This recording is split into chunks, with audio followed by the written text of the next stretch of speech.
Hello everyone. This is third topic of your history chapter, the framing of constitution, and in this topic we are going to start the powers of state.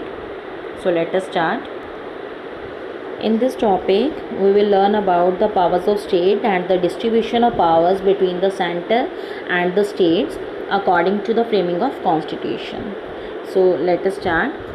A vigorous debate, one of the most important topic, that was the vigorous debate had taken place in the Constituent Assembly concerning the rights of central government and the state.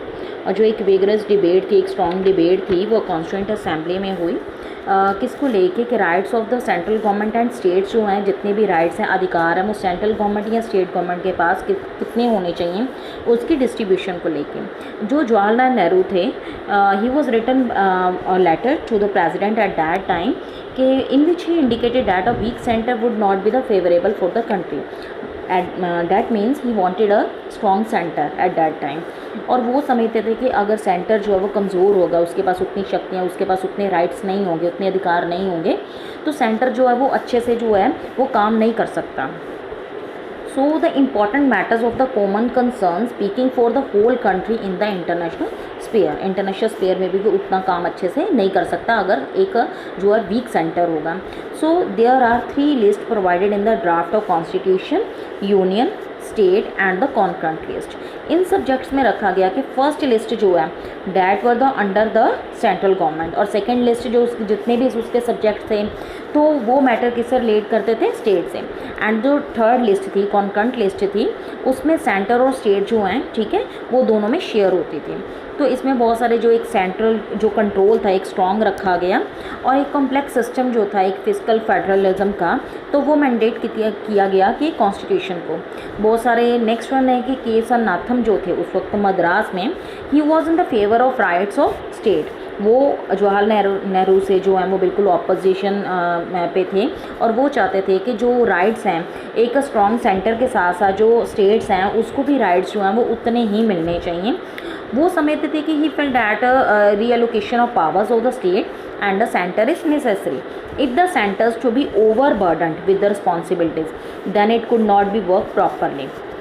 के सनातन का कहना था कि अगर centres को बहुत सारी powers दे दी जाएंगी, शक्तियाँ दे दी जाएंगी, तो अपनी रिस्पॉन्सिबिलिटीज़ को उतने अच्छे से नहीं कर पाएगा, जिस कारण उसकी जितनी भी रिस्पॉन्सिबिलिटीज़ हैं उसको ट्रांसफ़र कर दिया जाए स्टेट्स को। देन जाके जो सेंट्रल पावर है वो मोर पावरफुल जो है हो सकेगी सेंटर स्टेट्स के साथ साथ। तो इस तरह जो सनातन चाहता था कि एक ग्लूमी फ्यूचर के लिए हमें डिस्ट्रीब्यूशन ऑफ पावर को जो है वो रखना चाहिए, अपनाना चाहिए। इस तरह सेंट्रल और स्टेट गवर्नमेंट की पावर्स को लेके काफ़ी डिबेट्स चली। And what we want today is जो स्ट्रॉन्ग गवर्नमेंट। अम्बेडकर जो है उन्होंने डिक्लेयर किया ही wanted a strong and united centre, much stronger than the centre. वो चाहते थे कि जो सेंटर है वो तो शक्तिशाली होना चाहिए, लेकिन साथ साथ जो है वो स्टेट्स को भी है पावर्स देनी चाहिए। इसके अलावा बालकृष्ण शर्मा जो थे उन्होंने भी जस्टिफाई किया कि a strong centre could plan for the wellbeings of the nation and mobilize and available economic resources and establish a proper administration. So उन्होंने समझा कि country has to defended against the foreign attacks. Balkrishna Sharma जो थे उन्होंने भी justify किया कि अगर शक्तिशाली सेंटर होगा तो वो अपने देश की अच्छे से जो है वो रक्षा कर पाएगा और वो डिफेंड कर पाएगा फॉरेन अटैक से हमें। जिस कारण मोस्टली देखा जाए तो जो उस वक्त जैसे बालकृष्ण शर्मा थे, अम्बेडकर थे, जवाहरलाल नेहरू थे, तो ये सारे चाहते थे कि जो सेंटर है as compare to the state जो है वो एक स्ट्रॉन्ग होना चाहिए, उसके पास ज़्यादा शक्तियाँ होनी चाहिए। Next one concept the language of the nation. जो language issue was debated for many months within the constituent assembly. जो लैंग्वेज इशू था वो काफ़ी महीनों तक जो कॉन्स्टिट्यूएंट असेंबली में वो डिबेट होता रहा, उसके ऊपर जो है इस मुद्दे के ऊपर बहस होती रही। जो कांग्रेस थी वो एक्सेप्ट करी कि हिंदुस्तानी ought to be given the status of as a national language by the 1930 because Gandhiji supposed that everyone should speak in this language and which can be easily understood by a common man.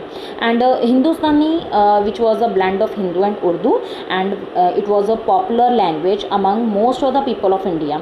So वो चाहते थे कि जो हिंदुस्तानी language है तो उसको जो है एक एज अ नेशनल लैंग्वेज बना दिया जाए। Because of the reason Mahatma Gandhi believe that a multi culture language would be the perfect language of the communication between the various communities, and it could also unite the Hindus and Muslims and the people from the south and the north of India. लेकिन देखा जाए Hindustani as the language began to the gradually change because of the reason, मैंने जो बहुत सारे south members थे वो इसके अगेंस्ट थे, बिकॉज बहुत सारे लोग हैं जो साउथ में वो हिंदी को इतने अच्छे से नहीं समझते थे. मोस्टली जो मेंबर्स थे हमारे कॉन्स्टिट्यूएंट असेंबली के, जैसे नेहरू थे, BR अम्बेडकर थे, वो चाहते थे कि महात्मा गांधी जैसे चाहते थे कि हिंदुस्तानी जो लैंग्वेज है उसको एक एज अ नेशनल लैंग्वेज बना दिया जाए. रीज़न ये था कि एक हिंदी जो है वो एक ब्लेंड थी हिंदू और उर्दू की, तो हिंदुस्तानी लैंग्वेज जो है वो बोलने में भी आसान है और सेकेंडली समझने में एक कॉमन लैंग्वेज है. तो नेक्स्ट वन,